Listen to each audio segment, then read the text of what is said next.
So today I'm going to take a deep dive into how I got into Cambridge to study medicine in the first place. So this is going to be a bit more of a chatty, informal video, and if you guys know me, you'll know that this is the sort of thing I love. It might be a bit long, but I'm just going to talk you through the entire process because it's long and there are just so many stages that are involved, and I just changed my mind quite a bit as I was going through it. Hopefully this will be helpful if you're applying anytime soon. So welcome back to the channel. For those of you who are new here, my name's Maria and I am a fourth year medical student studying at the University of Cambridge. So I think I'm going to start off with the end of year 11, not because that's the first thing that was important into my application, because trust me, there's a lot going on behind the scenes way back when in like building the foundations and learning how to learn. So obviously all of that was important, but for the interest of time, I'm going to start with the end of year 11. So I was actually really shocked and over the moon, honestly, to get my GCSE results, and I ended up getting 3 9s in English literature, English language and maths, because that was those were the only subjects that actually had the 9-to-1 system introduced, and I got 8 A stars on the rest of my GCSEs. And after that, I had a really tough time actually deciding which A levels I wanted to do. I was really torn because I loved languages as well and humanities, but I was also just obsessed with the sciences.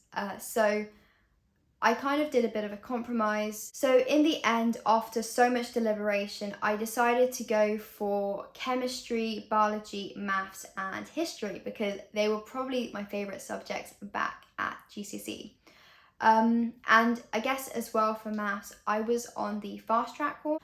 I was meant to do the A-level content in year 12 and then do the further maths content in year 13. But that's not what happened. But yeah, I'll get to that in a sec. So over the GCSE summer, I did some work experience and I really recommend doing this so you can actually see what you're interested in and actually experience it all. I think by dabbling into it, you can see whether you can imagine yourself doing anything like that in the future. So during that time, I tried out a few different things. So the first work experience I did was in a law court that was quite local. It was mainly with the administration there, but I had a really fun time with the staff. I got to see quite a few court cases. They were all really minor, but everybody was super friendly. And then a week later, I did my work experience in my local hospital, and that was also awesome. I was there with another girl from school, and we were really lucky in how we actually managed to get the work experience in the first place because they discontinued the scheme for students to actually come to the hospital. It was only because this lovely consultant decided to take us on and to be in charge of us that we actually got to do it. So as part of that, we were mainly in the trauma and orthopedics department, and that ended up being really cool because you get to see all these operations which are quite hardcore, at least for me it seemed, and you got to dress up in this lead apron and watch everybody just scrub up, which was really cool. And we also spent some time in dermatology and the A&E department as well. So as part of that, we went on ward rounds. We saw quite a few surgeries. So one major one, as well as some minor cosmetic ones. We got to see the general consultations as well. So it was definitely an interesting week and it was very different to what I was used to. So that was my main early exposure to medicine. And at that point, it was not solidified in my mind whether I wanted to do that, but I was set on doing that A-level combination, so that's what I went with. Over the course of year 12, I did some further work experiences. So one of them was one day at the GP. So we have a family friend who's a GP and she was ever so kind to let me go and do a placement there. And I really enjoyed that because there was a lot about women's health, endocrinology, so hormones and stuff, as well as mental health. And for me, watching the doctors interact with patients and discuss these really important topics, I think is really what started swaying me and why I went into medicine afterwards. Like, I really enjoyed seeing that close relationship that the doctor had built between them and their patients. And that seems like something I could actually end up seeing myself do in the future. I did another work experience in the year 12 summer, so that was in Bulgaria, because my family's from Bulgaria and I'm always there for so long. So I was mainly in oncology, so we were looking at cancer patients, but there were also some additional like minor surgeries that we were seeing because the doctor kind of did both. That was different. It was a very different healthcare system, and I feel like I gained a different sort of perspective there because of what I was seeing. And I found that really valuable in then writing my personal statement because it allowed me to contrast the two healthcare systems. So yeah, in year 12, I was mainly just studying and kind of enjoying it. I did enjoy the A levels. Even though it was hard work, I don't really want to like look back on it and say it was really easy, because I think with all of it, it's not. It's because you've completed something, you might then say it's easier, but at the time I found it hard and I would be studying quite a lot. In year 12, so at the very end of year 12 and going into year 13, I started a placement I started volunteering at my local care home. So I'd go there every Friday for 2 to 3 hours, and that was also really sweet. Obviously, parts of it were upsetting, especially seeing patients with dementia. I found that really difficult. But just sitting and talking to the elderly people in the care home and playing games and watching TV, I had a lot of fun with that. And I also helped around with like feeding and like bringing food to them, as well as just helping the staff if they had anything come up. So overall, it was definitely a really valuable experience. And it was one that I kept coming back to when I was asked things at like different MMI stations. I think it was one of the most valuable experiences that I could have gotten. And I think that's actually reflected in a lot of medical schools when you go and talk to them, in how they often recommend doing volunteering work at a care home, especially because it can be really hard to get placements and like work experience in a hospital. So yeah, they're very happy with that, and it shows commitment over a long period of time and overcoming challenges which you wouldn't really be expected to do in a hospital on your own. During year 12, I also entered a few essay competitions, and I was still very like undecided about what I wanted to do. So I entered the Peter Kane Legal Reasoning Prize at Corpus Christi College in Oxford, and I ended up winning that essay competition, which I was super chuffed about because I knew fuck all about like English thought or anything. And I'd left it until the last minute. I wrote that essay in a weekend, but going to the taster day afterwards is actually what really put me off law. I found the talks really dry, I found the content dry, and it didn't really stimulate me in the same way. I also entered and won another essay competition, which was the Felicopt History Essay Prize, and my essay was actually about the Black Death and the role that had on society and health and language and culture. So it was like a really broad essay and one that I found researching very interesting. So I really like this combination of medicine and history and everything, and kind of seeing it in a top view sort of way. And then I got invited to Peterhouse, Cambridge, which is the college that ran the competition. And I really, really enjoyed my time there. I met some lovely people, and I think that's kind of what swayed me more towards a scientific thing, even though it ended up being a history competition. In addition to that, over year 12 and over the summer, I did a bit of extra reading. You can check out my personal statement video, but just read whatever interests you, and it doesn't have to be that much, especially if it's for medicine or something scientific.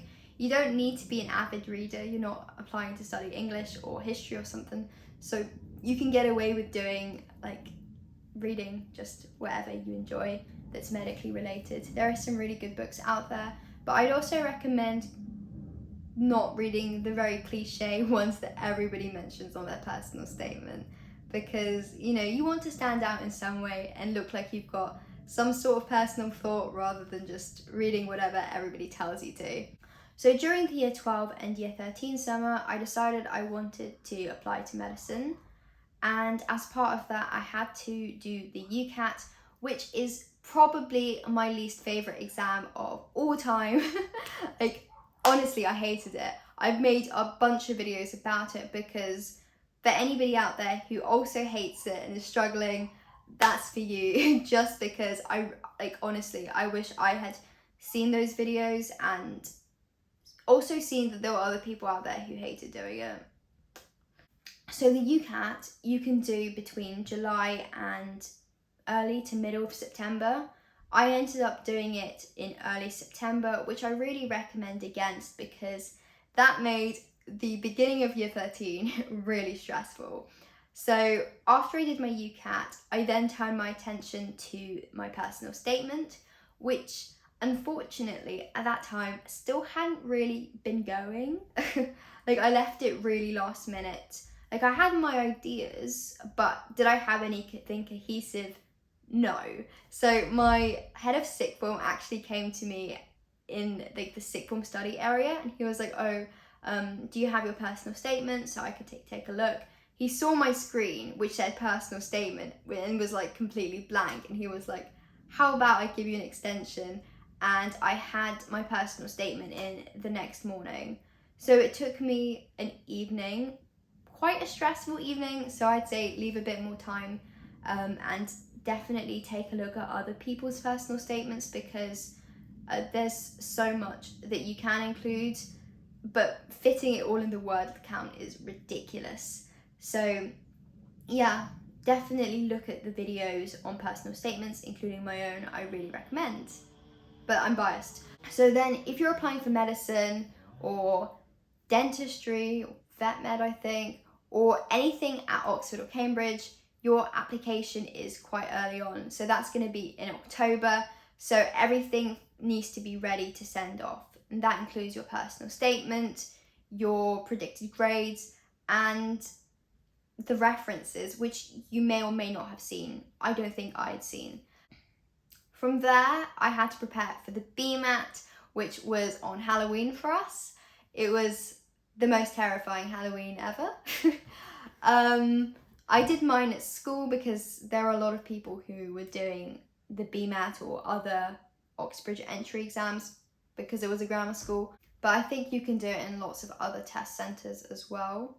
So I revised for my Bmat for 6 weeks because that's the only time I had, and I physically couldn't whip up any more time for it. I'm gonna have a whole video dedicated to the Bmat. The Bmat is actually an exam I enjoyed, surprisingly. And so I have a lot to share about that. I do recommend sticking mainly to the free resources though, because there are so many, and if you don't have that much time, get through the free ones first before turning to more expensive ones, which may or may not be good value for money. So I went on a course and I don't really recommend it, but I'm going to save that for another time. I was a tad disappointed with how I did on the Bmat because I ran out of time horrifically. But after that, I started focusing more on my courses and I started going to math lessons again. Oh, and let me explain. So I decided I didn't want to do further maths. I found maths A level hard enough. I was like, but no way am I going to do further maths. I realised it would just be unpleasant for me and I just couldn't really be asked. So I decided to stay on with history rather than further maths, but still have the 4 A levels. Since I'd already done the content in year 12 for maths, they didn't make me go to any lessons in the first term, but I decided to start going to lessons in December or end of November, just because I was incredibly rusty and didn't remember any maths. And then around end of November, early December time is when you start hearing about interviews and whether you're going to be called for them. So I had applied to 4 medical schools and then 1 backup choice. And that's because in the UK, you're only allowed to apply to 4 in total. That's because medicine's really competitive, and maybe also to alleviate like the pressure in unis to get through that many applicants. But anyway, my first choice was the University of Cambridge. My second choice was Imperial College London, and that's just because it's a great university and it's quite close to my house. So my plan was to commute from home to save money in that way. My third choice was Glasgow. Well, I had actually originally planned to apply to Edinburgh, but at that time Edinburgh didn't have an interview. Instead, they wanted you to have a really high Ucat score. And since my score was good, but it wasn't great, I was advised not to apply to Edinburgh. Even though I really liked Edinburgh, I visited the city a lot and I used to live there as a kid, well, as a baby. And so because of that, I ended up applying to Glasgow instead. I loved the look of Glasgow and I had an amazing time at my interview. So I was very happy with that choice. And then as my fourth choice, I applied to Birmingham, and that's because we've got friends in Birmingham. I've been to Birmingham so much, and for some reason I really like the city. People find me weird, but I like Birmingham, and yeah, that was my fourth choice. And then as my fifth backup choice, I decided to go for UCL for their biological sciences course. And that's because it looked really interesting, and I figured I should apply to a course that I'm at least like seriously interested in anyway. After sending my personal statements, something I had to do was the SAQ, which is this additional like questionnaire that you fill in that includes a picture of you as well as some like information about the courses that you're studying and which topics you've already covered.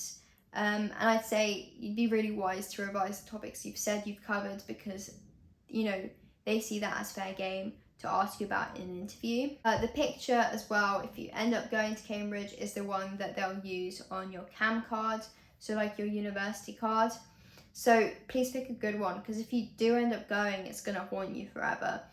And then the other thing is you can also have an additional paragraph about why you'd be suited to Cambridge, or about your specific interests, or why you think the course is suited to you, and that sort of thing. You don't have to fill it in, but you can if you want to, and I did. I'm producing a video on the SAQ as well, so just hold on tight for that one as well. So I then had my interviews. I'm not really going to go into the other ones, but my Cambridge interview was really early. It was my first interview, so nerve-wracking, kind of hard, but that was at the very beginning of December. I think it was on the 3rd or 4th of December, and like I would say look at my Storytime University of Cambridge interview video, because that goes into way more detail. But to cut a long story short, there were 2 parts and it was all within like an hour and a half. I wasn't in college for very long. So the first one was more of like a medicine interview, which was more focused on your like role as a clinician and focusing on people within the community and that sort of thing. And then the second interview was like focused on science. So they asked me things that are more like biology, chemistry and physics related. Yes, even physics. And and maths. I had to draw some maths equations as well. So I did my best to talk through everything that I could. I did a lot of preparation for that interview, and I think it did pay off. So the preparation I did was mainly in like the 2 weeks before it, but that involved going through any of the content I had done for those A-levels. So for biology and chemistry in particular, really focusing on the AS content as well as the A-level content that I'd already covered, just because they can ask you things about that and you're going to feel a lot better and more confident if you've revised it and you can comfortably talk about those topics. They like to use that as like a baseline thing. They like discuss A-level content with you and then they'll stretch that and ask you something that really builds on it. So having that background A-level knowledge is really important. It's okay if you don't remember things fully, but if you have time, to go with that. Then the other thing I did as part of my interview prep, which was super important and I really think goes without saying, is like paying attention to the news. That is a huge source of inspiration that they'll use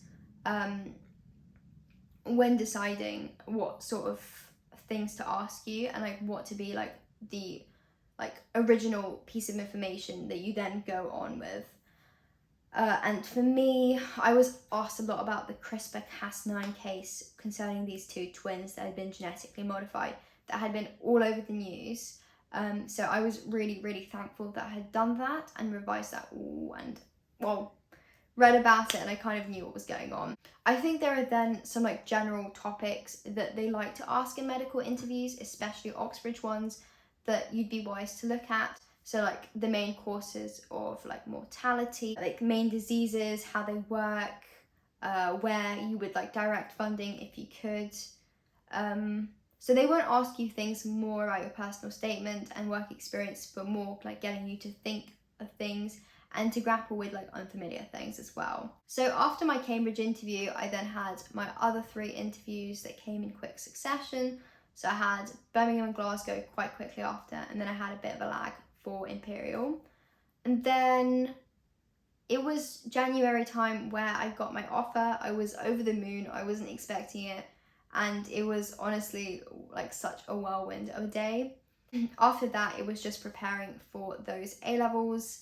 So Cambridge had given me an offer, A star, A star, A, C. So they wanted me to get an A star, A star, A grade between biology, chemistry and maths, but they didn't care about how I did the history. I just needed to pass that.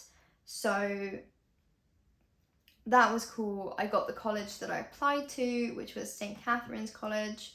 So I was really happy about that as well. And then, yeah, it was just a massive grind doing the exams and making sure I made those grades. I was really worried about it though, and because of that, I tried to be quite like conservative with my insurance choice. So I went for Glasgow, which was AAA in its requirements, just because I was worried I'd end up getting like 4 A's instead and completely missing my offers. And I really wanted to make sure I'd at least go somewhere at the end of the year. So yeah, in my A-levels, I ended up getting 4 A stars, which was surprising to me. I didn't think I would. My family did, and some of my friends did as well, but I honestly didn't think I would. So I was honestly overjoyed with those news. And yeah, I then started in Cambridge, and that has been a whole little adventure of its own. Although there are definitely things about Cambridge I don't like. There are definitely problems with the university and the systems, but that is a story for another day. But yeah, there you have it. That is kind of the whole kind of overview of me applying to Cambridge. Bit rambly, but I still hope you enjoyed it. If you've got any questions, please feel free to ask me in the comments below or message me privately. I really hope you enjoyed it. If you did, please remember to like and subscribe. It really makes my day when people do. And yeah, if you've got an application coming up, best of luck. Bye from me, guys.